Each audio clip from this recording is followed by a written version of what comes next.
آج مسجدوں کی وجہ سے، مدرسوں کی وجہ سے، خانقاہوں کی وجہ سے، اللہ کے راستے میں نکلنے کی وجہ سے جو اللہ تبارک و تعالیٰ دین کو پھیلا رہا ہے، پیارے بھائیوں، اسے صحیح سلامتی سے کنٹینیو سے کر لینا، یہ ہماری ہر ایک کی ذمہ داری ہے۔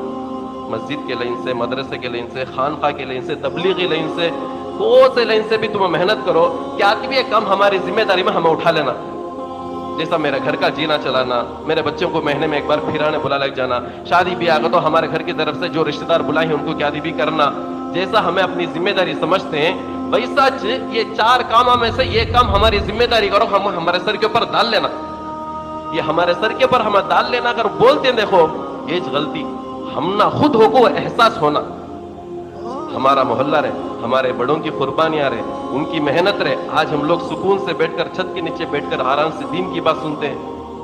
پتی سوچ کو دیکھو کتنے محلے ایسے ہیں، کتنے مسجدیں ایسے ہیں، کتنے دور کے ممالک ایسے ہیں، نماز پڑھنا کا تو بھی ڈر کو پڑھتے ہیں آج کے زمانے میں، قرآن اٹھا لگ مدرسے جانا کو تو بھی ڈر کو جاتے ہیں۔ یہ ہمارے بڑوں کی قربانیاں ہیں دوستو، ہمارے بڑوں کی قربانیاں کبھی بھی نہیں بھولنا۔ جو امت، جو قوم اپنے بڑوں کی قربانیوں کو بھولتی ہے، اپنے بڑوں کی قدر نہیں کرتی ہے، وہ قوم برباد ہوتی ہے، وہ قوم برباد ہوتی ہے۔ مسجد کو آباد کرو، نمازوں کے ذریعے سے مسجد کو آباد کرو۔ میرے اوپر 5 وقت کی نماز پابندی سے پڑھنا یہ فرض ہے، جیسے رمضان کے 30 روزے فرض ہیں۔ کل حضرت بولے ایتا ایک کیا ہو 80 پر 8 گرام سننا، 613 گرام چاندی، 40,000 نیٹ کیش، جیسا ہمارے اوپر رہا تو ہمارے پاس رہا تو فرض کر کو بولے، ویسا ہمارے اوپر یہ بھی فرض ہے، 5 وقت کی نماز پڑھنا یہ بھی فرض ہے۔ انشاءاللہ بات آئیں گے آگے بڑھ کر، مسجدوں کی ذمہ داری بھی ہماری ذمہ داری ہے، اسی طرح مدرسوں کی ذمہ داری بھی ہماری ذمہ داری ہے دوستو۔ صرف ذمہ دار کی ذمہ داری نہیں ہے، ہم میں سے ہر ایک آدمی ذمہ دار ہے۔ حضرت مدرسے کی ایک برکت بولوں، گئے سال، اس سے پہلے سال، اتنے سالوں سے جو محنت کر کو نتیجہ نہیں آیا، الحمدللہ اس سال کے مدرسوں سے نتیجہ الحمدللہ باہر آیا۔ کیا کہتو بھائی کو بچے نسوان کو جاتے ہیں، اقرا تعلیمی کمیٹی ہمارا یہ نسوان ہے، ہمارے علی حضرت کے اتنے مدرسے ہیں، سندھپیٹ کے وہ مدرسے ہیں، اتنے مدرسے میں بھی الحمدللہ بہت سارے بھائی کو بچے زکات کے مسئلے معلوم ہوگا، گھران کو جا کو اما بابا کو سمجھائے، جتنے گھران سے اتنے سال سے زکات نہیں نکالتے تھے، اس سال الحمدللہ ان کے گھران سے بھی زکات نکلی۔ اب زکات کا تو فوراً ہمارے دل میں ڈر آ جاتا، پیسے والے نکالتے ہیں، گھر کے پاس 10 آدمی آ کو کھڑے آتے ہیں، لاکھ روپے کا تو اتنا 1000 نکال نہ سکا ہے گھر کو، انہوں اتنے بڑے آدمی اتنا رہا تو انہوں اتنا نکالنا، ہمارے پاس اتنا ہے گا تو ہمیں اتنا نکالنا۔ زکات کا تو دل کے اندر فوراً ایک ڈر آ جاتی ہے، لاکھ روپے کو 2500 روپے کونے کا بھی نہیں، وہ سمجھ میں آئی بات؟ تو پیارے بھائیو، زکات کرنے کی چیز ڈرنے کی نہیں۔ بہرحال میں بول رہا تھا کہ مدرسوں کی برکت ہے، جیسے مسجد کو آباد کرنے سے گھر آباد ہوتا، مدرسوں کو آباد کرنے سے پورا محلہ آباد ہوتا۔ پیارے بھائیو، اس لیے اپنے بچوں کو، اپنے بچیوں کو مدرسہ بھیجو، تاکہ ہمارے بچے جو دنیا کا علم حاصل کرتے اسی طرح دین کا علم بھی حاصل کریں۔ کروڑ روپے جمع کر گھر میں رکھنا گناہ نہیں ہے، سننے کا مال لے کر جمع کر رکھنا گناہ نہیں ہے۔ کون بولتے ہیں گناہ کر کو؟ حقیق کرو، پیسے لیو، جماؤ، جگہ لو، جماؤ، سب کرو، لیکن دین کو چھوڑال کو کریں گے، نماز کو چھوڑال کو کریں گے، اسلام کے شریعت کو چھوڑال کو کریں گے، پورے کا پورا گناہ، پورے کا پورا گناہ۔ پہلے زمانے میں چھوٹی غلطی کو بھی بہت بڑا گناہ سمجھتے تھے، چھوٹی غلطی کو بھی بہت بڑا گناہ سمجھتے تھے۔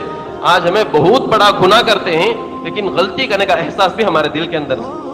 ہمارے گھر میں رہنے والے بڈھے آدمی ہم بولیں گے کھانے کا دانا نیچے پڑ گا تو اٹھا کو کھا رہے، دھو کو کھا رہے کر نہیں بولتے تھے نہیں۔ آج ہمارے گھران سے، ہمارے فنکشن سے، ہمارے شادی محلان سے کتنے کھانے باہر جاتے ہیں، کھانے کے دانے، کتنے کھانے کے دانے باہر جاتے ہیں۔ ہمیں جا پوچھے تو کیا جواب دیں گے؟ بولو حضرت اتنے آدمیوں کو سربری کرنا کا تو کیا آسان ہوگا کیا؟ آپ کر کو دیکھو معلوم ہوگا۔ منجے تو میں جواب دے لے جا، اللہ کو جواب دینے ہوں گا، اللہ کو جواب دینے ہوں گا دوستو۔ پیارے بھائیو، اس زمانے میں چھوٹی غلطی کو بھی چھوٹی غلطی نہیں بہت بڑا گناہ سمجھتے تھے۔ آج ہمارے ہاتھ سے بہت بڑے بڑے گناہ ہوتے ہیں، لیکن ہمارے اندر اس کا احساس نہیں ہوتا، ہمارے اندر اس کا احساس نہیں ہوتا۔ ماں باپ کے ساتھ فرما برداری کا حکم اللہ نے دیا ہے، رسول صلی اللہ علیہ وسلم سکھایا ہے۔ اللہ کے نبی نے فرمایا باپ کے سامنے آواز ڈال کر بات نہیں کرنا، باپ کے آگے آگے نہیں چل کر جانا، باپ کے بیٹھنے سے پہلے تو خود نہیں بیٹھنا۔ لیکن آج ہماری حالت کیا ہے اپنے ماں باپ کے ساتھ؟ اللہ کی پناہ، اللہ کی پناہ، باپ کے سامنے آواز ڈال کر بات کرنا۔ آج اماں بابا بچے کے پاس بات کرنا کا تو ڈرتے، میں کہاں کہتی ہوئی بول آ جاتا کہ میں کہاں کہتی ہوئی پوز آ جاتا کہ میرے پر پڑ جاتا کہ میرے پر برس جاتا کہ۔ پیارے بھائیو، قیامت کی نشانی ہے اللہ کے نبی صلی اللہ علیہ وسلم جتنے نشانیاں بتائے تھے اس میں کی ایک نشانی یہ بھی ہے کہ قیامت کے قریب لوگ اپنے ماں باپ کے ساتھ نوکروں کا سلوک کریں گے، نوکروں کا سلوک کریں گے۔ قیامت کی نشانیوں میں سے ایک نشانی یہ بھی ہے کہ سال مہینے کے سگا گزرے گا، مہینہ وارم کے سگا گزرے گا، وارم دن کے سگا گزرے گا، دن 1 گھنٹے کے سگا گزر جائے گا۔ آج وہ ہمارے سامنے ہو رہا ہے۔ ابھی اس رمضان لاک ڈاؤن پورے باہر گیٹ مش لگو اندر بیٹھ کو چھپ کو نمانا پڑے سکا تھا، 1 سال ہوگا، 1 سال ہوگا۔ ابھی 10 دن پہلے یہاں بیٹھ کو بیان کرے سکا تھا، پھر بھی اب تک کر لے کو چھ سگا دکھتا ہے۔ تو وارم گھنٹے کی طرح گزرتا ہے، سال مہینے کی طرح گزرتا ہے۔ پیارے بھائیو قیامت بالکل قریب ہے۔ اپنے دل کو اچھا بناؤ، اپنے ایمان کو اپنا اچھا بناؤ، اپنی ذمہ داریوں کو ذمہ داری سمجھ کر قدم آگے بڑھا کر اپنے دین کو پھیلانے کی کوشش کرو، دین کو پھیلاؤ، خوب پھیلاؤ۔ اگر ہم لوگ اس میں ناقدری کریں گے پیارے بھائیو اللہ کے سامنے ضرور سوال ہوگا۔